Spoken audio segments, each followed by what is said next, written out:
From the Encyclopedia of Life, this is One Species at a Time. I'm Ari Daniel. You're listening to the sound of Apis mellifera, honeybees. I'm going to walk deeper into the cloud of bees. Noah Wilson Rich, an entomologist, walks across a small asphalt lot in Boston's South End. 2 parking spaces are filled with a couple dozen bee boxes. Wilson Rich reaches into one and pulls out a single frame of honeycomb. Right now I'm holding this frame that is being cleaned out by all sorts of bees. Sometimes bees will tumble after they land from a flight and do some somersaults. This is extraordinary. I mean, there's so many of them. There are tens of thousands of bees around us right now. How am I doing? You're doing great, even as some land on our heads. We don't have any protective gear on.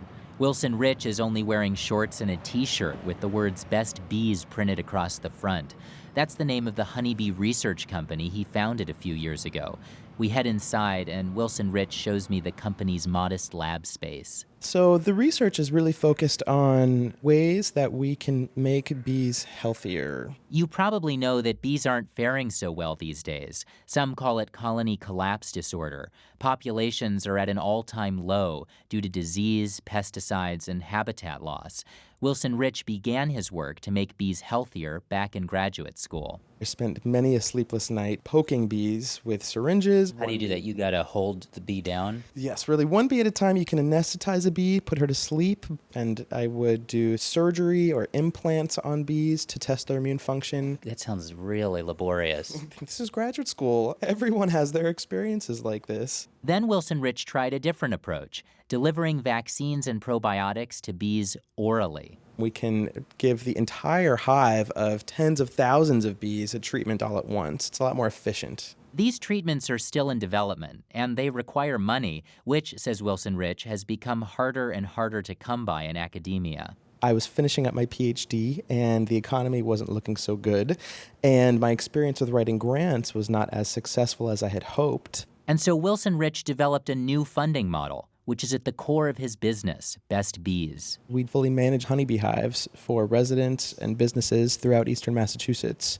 100% of the profits goes to fund our in-house research, and it's working. That's why all those honeybee hives are out in the parking lot. It's a staging area before they're delivered to homes, companies, even hotels.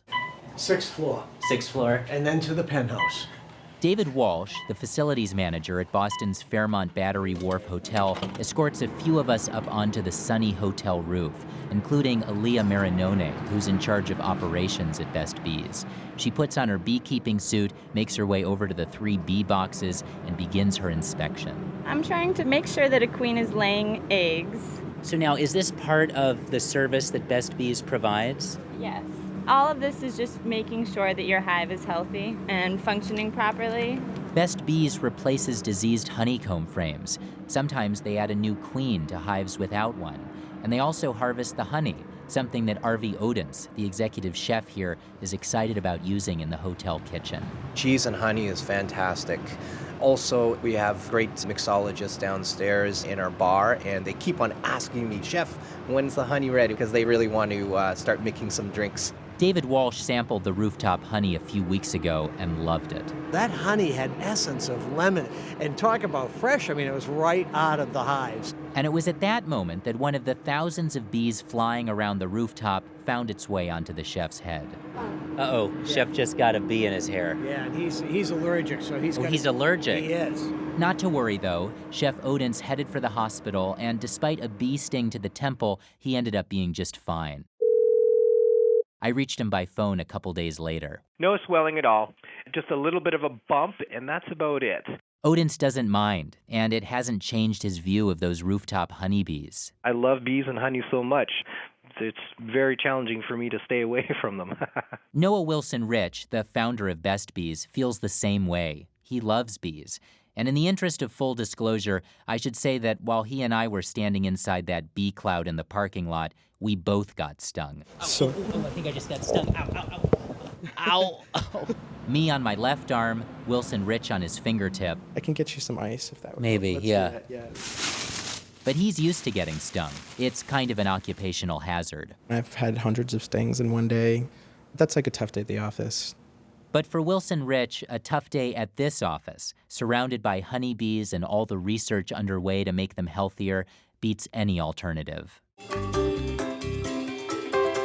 Check out EOL.org for some photos of urban beekeeping and a set of honeybee observer cards. Our series, One Species at a Time, is produced by Atlantic Public Media in Woods Hole, Massachusetts. I'm Ari Daniel.